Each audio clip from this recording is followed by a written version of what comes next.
नमस्कार। जनमानस विवेचना में आपका स्वागत है। मैं हूं अमलेंदु भूषण खां। आरक्षण 3 वर्ग को दिया जाता है, SC, ST और OBC। OBC को 27% आरक्षण दिया जाता है।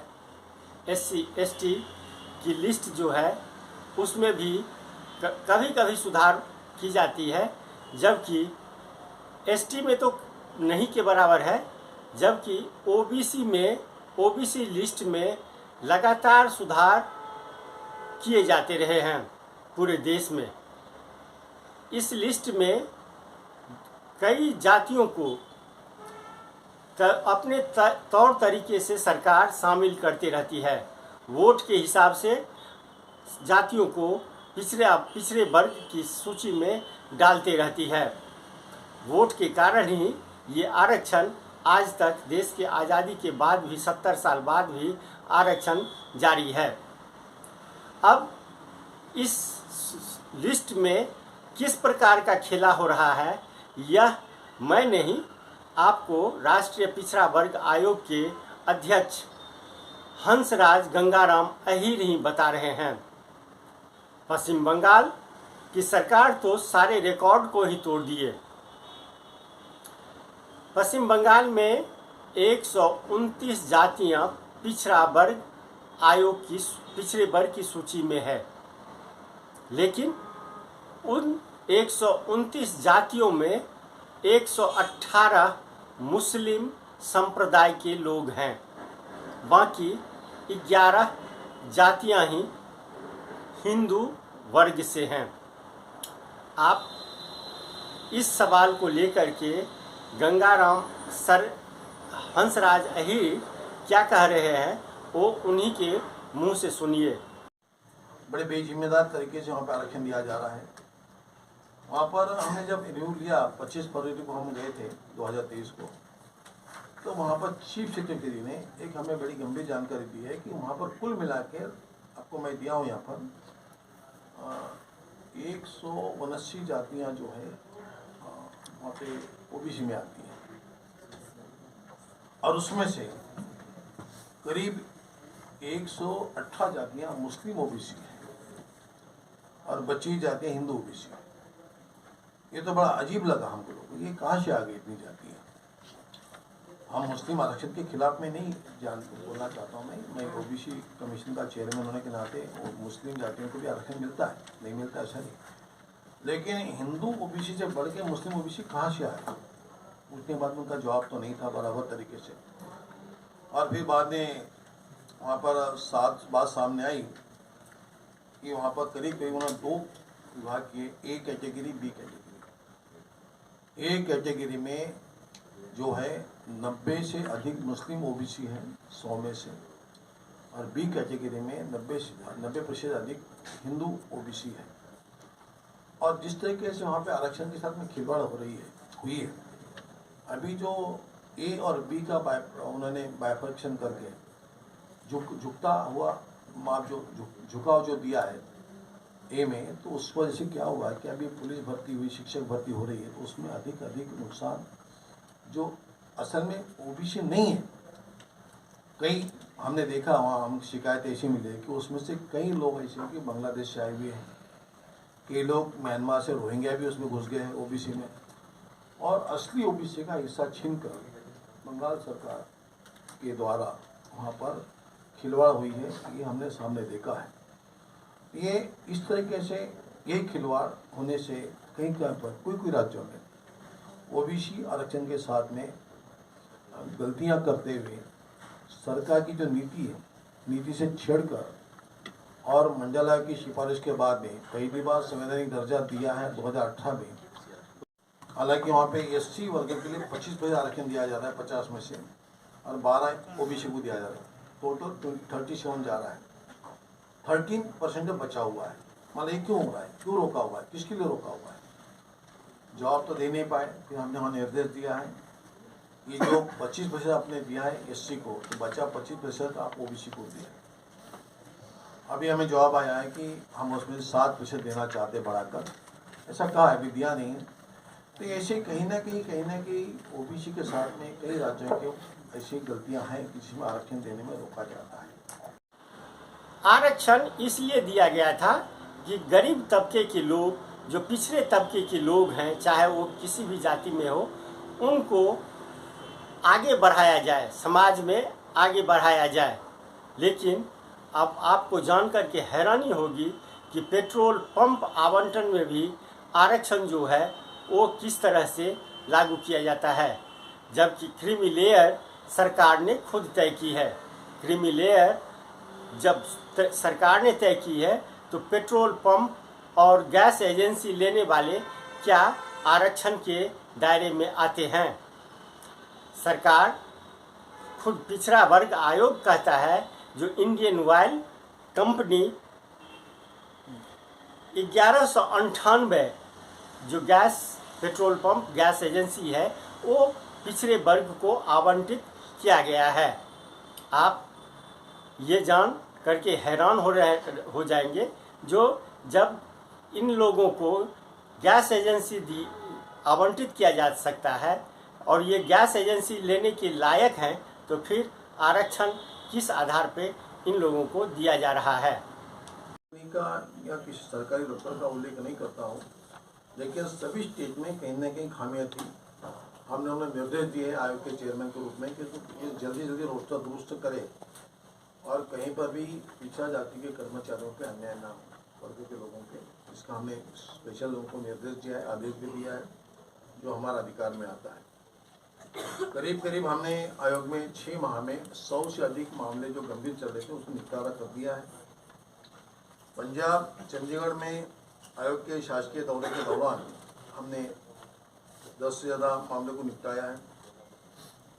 वैसे बिहार में भी हमने 100 से अधिक मामले, वहाँ हम जब गए थे स्वयं लेके वहाँ पे हियरिंग ली थी, तो 100 से अधिक मामले वहाँ निपटाए। इससे सभी जगह पर ऐसे ही 300 से अधिक मामले हमने दफ्तर में बैठ के सॉल्व किए हैं।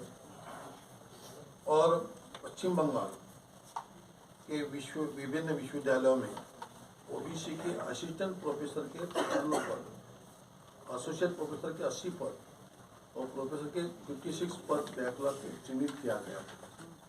हमने उस वक्त वहाँ के चीफ सेक्रेटरी से कहा था कि इन जो भी यहाँ बैकलॉग है उसे पूरा करें, जो तो हमें उनके ओबीसी वर्ग के लोगों का ये अधिकार है, इसे पूरा करने का पूर्ण अधिकार सरकार को होता है। चीफ सेक्रेटरी की ज़्यादा जिम्मेदारी होती है।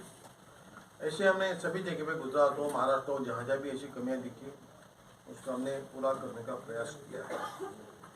कुछ राज्यों में हमें एक केंद्रीय आयोग के रूप में, जैसे राज्य में ओबीसी की जो सूची होती है बीसी की ओबीसी की, वैसे ही कुछ राज्यों से हमें प्रस्ताव आए हैं कि जिन्हें केंद्रीय ओबीसी में सम्मिलित किया जाए। इसकी जो प्रक्रिया होती है, हमें राज्य सरकार सूची भेजते है कि राज्य सरकार में इन जाति को हमने ओबीसी में रखा हुआ है, बीसी में रखा हुआ है, आप केंद्रीय सूची में सम्मिलित करें।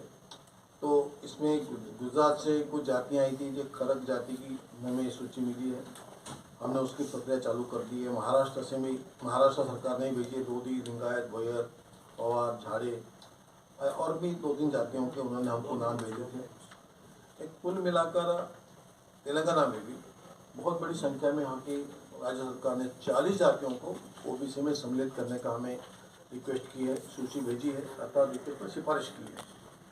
उस पर हमने प्रारंभ कर दिया है काम करने का। अभी हमको इस 1 माह में हम सभी इन जातियों को, आंध्र प्रदेश से भी कुछ यादी आई है, कापुर जाति है और भी जातियाँ हैं, इनको भी ओबीसी सेंटर में सम्मिलित करना है। हिमाचल प्रदेश से भी आई हुई मजरा जाति की नाम से, हरियाणा में भी गोसेन जाति के आया है, कुछ असम से भी कुछ जातियों के आए, पंजाब से भी कुछ जाति के आए हैं। यादव वहाँ ओबीसी में नहीं आते, केंद्र में ओबीसी में लेने की सूचना की है। इस तरीके से राज्य सरकार के जो अधिकार है और हमारे जो अधिकार है, दोनों तालमेल बिठा के हम ओबीसी को हम अपनी यादी में सूची में लेते हैं। तो सरकार ने 2021 में जो संविधान 105 का संशोधन किया था और जिसमें राज्यों को ही ओबीसी में सम्मिलित करने का राज्यों का अधिकार दिए है, तो जो भी हमें करना है राज्य सरकार के माध्यम से हमें सेंट्रल ओबीसी में सूची में लेने का अधिकार है। कुछ गंभीर बातें हमारे सामने आई है, जो कि इस समय एक बड़ी गलतियाँ चल रही थी, अनदेखी हो रही थी। ओबीसी में नॉन क्रीमिलियर सर्टिफिकेट बहुत महत्व का होता है। उसके बगैर लड़कों की एडमिशन या सिलेक्शन में प्रॉब्लम आती है, प्रमोशन में प्रॉब्लम आती है। तो उसमें नॉन क्रीमिलियर के लिए वहाँ पर क्या होता था कि माता पिता का आय तो देखी जाती है, लेकिन वहाँ पर बहन भाई और भी नज़दीक के रिश्तेदारों की भी आय देखी जा रही थी, उनको वंचित रखा जा रहा था।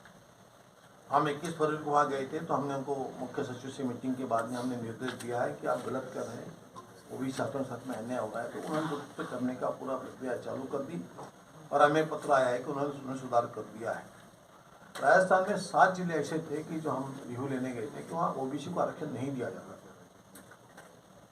और हमने पूछा कि ओबीसी रहते बोले कि क्यों नहीं दिया जा रहा है। तो उस पर जाँच हुई, हमने निर्देश दिया था कि सभी लोगों को कुछ कम प्रमाण में क्यों ना हो, संख्या कम हो, लेकिन आरक्षण देना चाहिए, ये संवैधानिक अधिकार है उनका। तो उन्होंने कहा कि बिहार और झारखंड 2 स्टेट एक थे, झारखंड जब अलग हो गया तो वहाँ पर कुर्मी जाति के लोगों को आरक्षण मिलता था, उसका नाम था कुर्मी में मोहंती, ऐसा उसको लिखकर उसको जाति मिलता था। छोटा नागपुर क्षेत्र में वो लोग रहते हैं, वहाँ लिखा होता है छोटा नागपुर। जब बिहार को अलग किया गया, झारखंड को अलग किया गया, तो उसमें सुधार नहीं हुआ है, और इतने दिनों से हमको कुर्मी जाति के लोगों को आरक्षण जो मिलना चाहिए वो नहीं मिल रहा था। लेकिन चोरी छुपे उन लोगों को आरक्षण दिया जाता था कि कुर्मी रहते हुए उसमें वो उसको पब्लिक में उनको दिया नहीं है कि भाई छोटा नागपुर क्षेत्र में जो देते हैं वहाँ वो मोहंती जाति के लोग कुर्मी मोहंती रहते हैं, तो वो न लिखते हुए भी उनको दिया जा रहा था। अभी हम जब वहाँ गए थे तो हमने उनको बोला है कि ये गलत है, इस तरीके से काम नहीं चलेगा, आप उसको अमेंडमेंट लाइए, इसका सुधार कीजिए, आपके वेबसाइट पर दुरुस्ती कीजिए।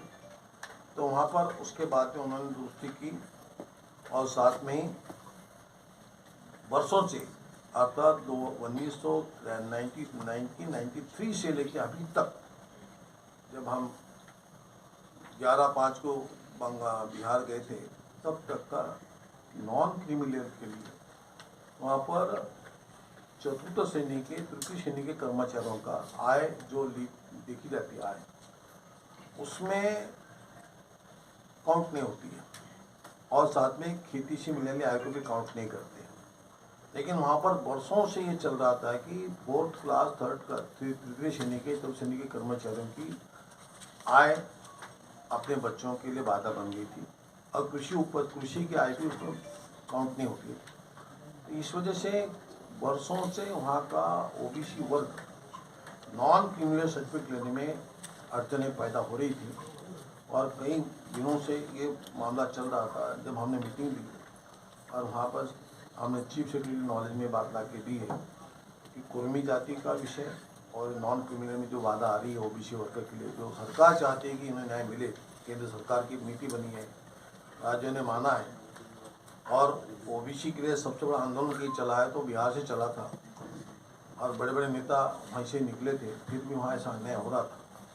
दूर करने में हमें सफलता मिली है, आज वहाँ पे सुधार हुआ है, और वर्षों से जो अन्याय हुआ था वो हुआ है, उसमें बहुत नुकसान हुआ है ओबीसी वर्ग के छात्रों का। तत्कालीन तो आज तक उसमें सुधार हो रहा है, हो जाएगा। आपने इनको कैसे क्या इंक्लूड किया है? उनका जवाब था कि ये जो मुस्लिम ओबीसी जो हमने इंक्लूड किए है ये पहले हिंदू थे, वहाँ बताया था। फिर लिखित में जब जवाब आया, हमने पूछा कि हमको प्रूफ दो, आप ये पहले हिंदू में ओबीसी में थे, ये प्रूफ दो। उनका जवाब आया हमको राइटिंग में कि हमने ये प्रूफ नहीं कर सकते कि पहले हिंदू थे, अब वो बदल गए। ये हमारी कार्रवाई चल रही है। इसका अर्थ ये है कि उन्होंने गलत आश्वासन का आरक्षण दिया, ये प्रूफ हो गया है अभी तो। लेकिन वो आरक्षण ना मिले इसके लिए हम कोशिश, देखिए ये फिर भी मैं क्लियर कर रहा हूँ, हमें किसी मुस्लिम के खिलाफ हमारा आयोग काम नहीं कर रहा है, लेकिन मुस्लिमों भी ओबीसी है, हिंदू में भी ओबीसी है। उन हिंदू और मुस्लिम ओबीसी का आरक्षण छीन कर अन्य किसी को देने का जो प्रयास चलता है उसको रोकने के लिए हम हैं। उन्होंने माना है कि पहले हिंदू होने का प्रमाण हमारे पास में नहीं है। एक वहाँ की नहीं, एक बहुत गलत तरीके से ऐसा है कि वहाँ का जो कमीशन है उसमें और एक ये है कि वहाँ पर जो CRI नाम से एक संस्था बनी है, उस CRI के माध्यम से रिसर्च इंस्टीट्यूट है, कल्चर रिसर्च इंस्टीट्यूट, वो सिफारिश मानता है वहाँ के आयोग की, और वो सिफारिश मान के राज्य सरकार को देता है। और CRI के माध्यम से सब होता है, वो हमारे कहने से वो सही नहीं है। आयोग के कहने से हमने उसको चला रहे हैं। हम एक दिन में बटन दबा के उसको हटा नहीं सकते, लेकिन हम हटाएंगे। जिन गलत लोगों को दिया है उसको हटाने का हम आदेश दे देंगे। आज के लिए बस इतना ही, हमें दीजिए आज्ञा। आप मेरे चैनल को ज़रूर लाइक करें और सब्सक्राइब करें। आपका बहुत बहुत धन्यवाद।